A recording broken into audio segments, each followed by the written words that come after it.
Hi guys, this is the second video of my project, How Media Shapes Political Perception in America, and my name is Dara. I'm an exchange student, and I started studying political science because I always wanted to understand political process better than average citizens.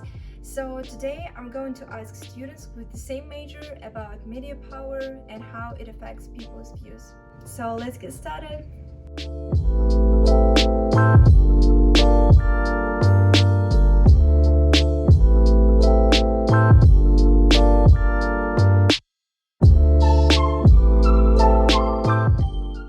Hi Jason, before asking my questions, can you introduce yourself and tell us why you decided to study political science?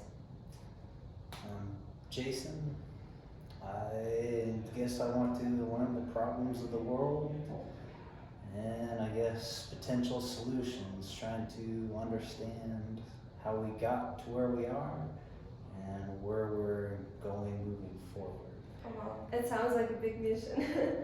It is. Okay, my first question is, what is your favorite media source and when do you usually get news?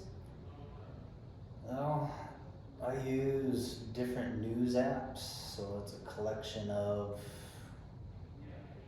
different news sources. So you'll have 20 different options in different fields, from local to national, government to society. Mm-hmm. My favorite news source is probably Al Jazeera or Al Jazeera. Mm-hmm. It seems to be the most broad viewed and accurate. So you usually just try to find like different perspectives. So Yes. you're not focused on one. Yeah, many perspectives to get an all-encompassing Mm-hmm. understanding, or as best as possible. So I think that you're familiar with traditional and modern media like television and internet. Do you consider TV as a traditional and old media right now? It's old. I'd say it's dying out. It's Mm-hmm. becoming more biased and less reliable under most people. Mm-hmm. They're moving to other sources. Mm-hmm. So you prefer internet over TV? Yeah, I've abandoned cable. Not a fan of it anymore. Yeah. I'll hop on and find news clips from them, but that's through YouTube. Mm-hmm. Still from those channels, just to, I guess, gather what's being said. Also, where are you from? Like from what state? Oh, I was born here. Oh, okay, because I asked a lot of guys who were born in countryside and they said that they watch TV a lot. I thought it's like depends on the place where you grew up. I moved a lot of different places. Mhm. I've lived in Hawaii, Texas, Florida, Wow. and I've gone overseas Mm-hmm. multiple times, traveled the world, lived in different countries. So, What is your favorite country ooh, except America? Chile probably has the most delightful people. They're just very happy. Go to the parks. So, did traveling help you to shape your political views, political perceptions when you can compare? Because I know that a lot of Americans, they don't even have passports and they don't even go outside of America. Yes. If you had a chance, yeah. Traveling, I think, is a mandatory for everyone. You should visit at least 3 different countries that you don't speak the language, so you gain that greater perspective and understanding that, well, your world is not the whole world, and you're missing a large piece of the puzzle, so the overall picture. Because I visited about I think 13 countries, and I feel really like lack of understanding when I talk to somebody who never traveled.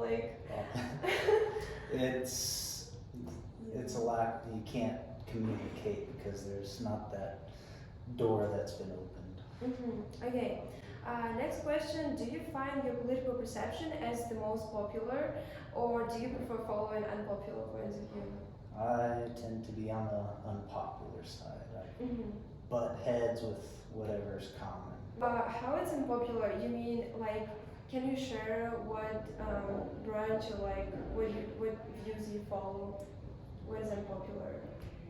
No, I was in the military. I'm very anti-military. Mhm. I'm not a fan of war. I go against that. I don't like, or I call them red team, blue team.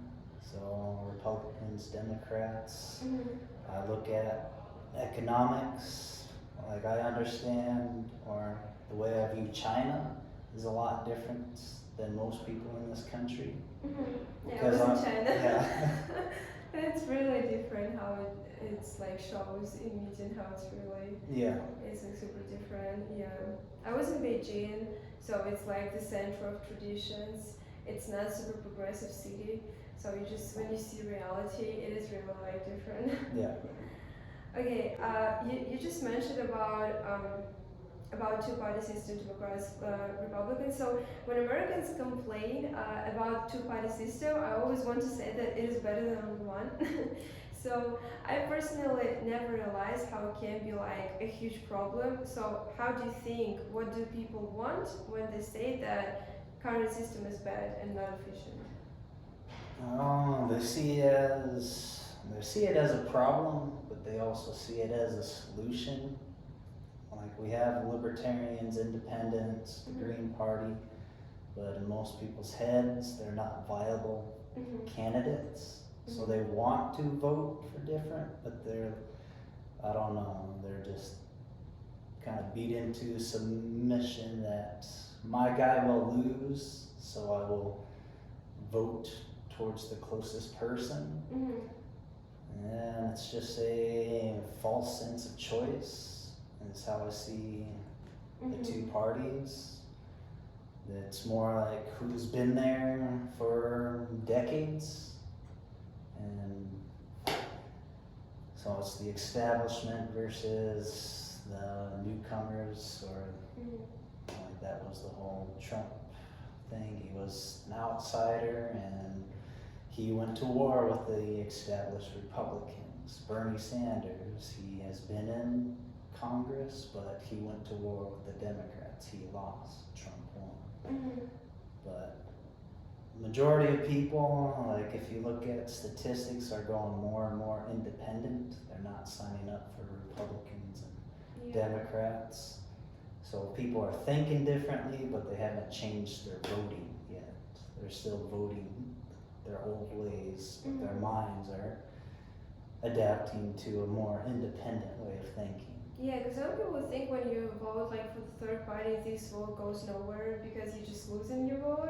It's Yeah. like some theory, and I was like, I mean, I personally, it's hard for me to understand because my like in Russia government is super different system. It's like completely different because we have around like 8, 9 parties, but first like technically it's just only one. Yeah, so I was just curious how you see it.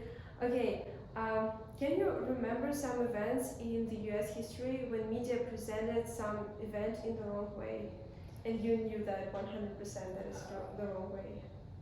Well, through experience, I'd say 9/11 is wrong.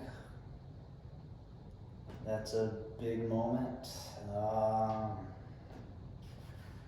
War in Afghanistan, war in Iraq, I guess China's actions or current circumstances, the Russia and Ukraine circumstance.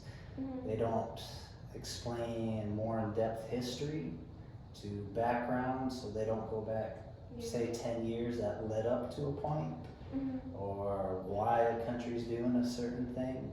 So, do you have same views with your family and do you share major sources with each other? Uh, I share as much as I can that they're willing to open up to. Yeah. My dad's a little further on the right, conservative. I share some ideas with him. Same, bro. I mean, he never asks me to share, so I'm just like forced it. I share Yeah. every time. And my sister's on the far left side, and I seem to share less and less common. We're more on the, I guess, individual level, we share a lot, but as you go on the macro level, where we see things tend to, So it's different, right? yeah. Yeah, I have same. I have super different views with my dad.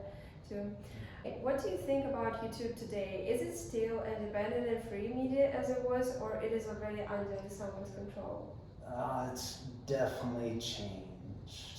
It's dictated, I can tell, and what I watch is changing. I got my opening page, what gets suggested changes, and then I try opening my box up and again to look at more people I normally do, but they get shut out, so then I have to continue to expand what's being shown to me. It still shows a lot, but it really closes down what window is open to other people. You have to want to see more in order to see more. Yeah, so you need to do like additional research every time because right now it is really hard. Okay, do you find social media, Facebook, Instagram, TikTok, trustworthy sources where people can see like more truth compared to YouTube and TV? The opportunity exists for that to be, but they have to want that. Like Facebook or Twitter will show you what you want. So if you want a broad perspective, you can look for those people and you'll have access to them. But if you only want to see what you want to see in a narrow view, that's all you're going to want. So it's kind of fit to what the individual wants. So what do you think that Elon Musk bought Twitter? What was your reaction like? Well, I guess first I look at the backlash, the amount of hate he got. It's typically you're doing the right thing if you're causing a lot of hate. And I'm not a fan of Twitter. I haven't been a part of it. Everything I hear about it isn't great. I don't plan on hopping on it even after he gets on. But overall, his ideas sound legitimate. Getting rid of the bots, so making sure everyone's real, open sourcing the algorithm so everyone knows why they're seeing what they're seeing and they can offer improvements on it. And I guess relaxing on the rules of undesired opinions. So I guess some people have strong opposing opinions and a lot of people don't like that. I think it's important for you to be exposed with contrasting views, and that's how you find a middle ground. You have to butt heads before you can find that middle spot, and it sounds like he will create a better environment for that to occur. Yeah, we will see. I mean, nobody knows, we just can guess. Okay, now I want to ask you questions about media's influence, and let's talk about elections. Did you vote? I did. Okay, so what do you think about media power based on last elections? Was it more intense propaganda compared to previous one because of like internet development and social media development, or it was normal and as always? No, it's heavy on the propaganda over the last decade. Like it's like vomit and diarrhea. It's coming in at enormous amounts that no one's really ready for. They can't exactly sort from right and wrong. It's this is my team, so regardless of what they say, I'm gonna vote that way, and they're betting on that. Yeah. It's just more tear you down. It's not saying I'm the best candidate because I want this change, I want this change, it's they're a terrible candidate. And this is why they're a terrible candidate. And it's not based on character anymore. And we need to get back to character and ideas versus everything else. During pre-election period, could you change your mind of your vote based on like campaign, or you already knew in advance like what was your vote? I look at the candidate. So the last election, I liked Andrew Yang, I liked Tulsi Gabbard, and both of them that got knocked out. Sanders, I did like him, but he sold out. to the Democratic Party, and he lost who he was, so I cut him off. But I like those two. I think Trump had his time, so I wasn't going to go that way. I went libertarian because of the candidates that existed that you can actually vote for, which was Biden, Joe Jorgensen, and Trump. So you actually followed the campaign and you just developed your view on the way to your campaign. So do you usually believe in information from American news channels about other countries? A lot of it's horseshit. Pardon the language, but that's one thing. It's going to other countries, you get exposure to what it's actually like, and I found most people are amped to talk to you to get that contrast view and learn what's going on. Like, I went to Afghanistan, so I know. You went to Afghanistan? Yeah. Oh wow. So I know firsthand what news is telling you and what reality is. I went to Iraq, same thing. I know what reality is versus what news is telling you. So news wants you looking in a very specific way, and when you go visit places. How do you think why most of Americans so isolated from the world news and follow just only domestic politics? They have no interest in the world. Like, they're very egocentric, as in, this is my country, the rest of the world doesn't matter.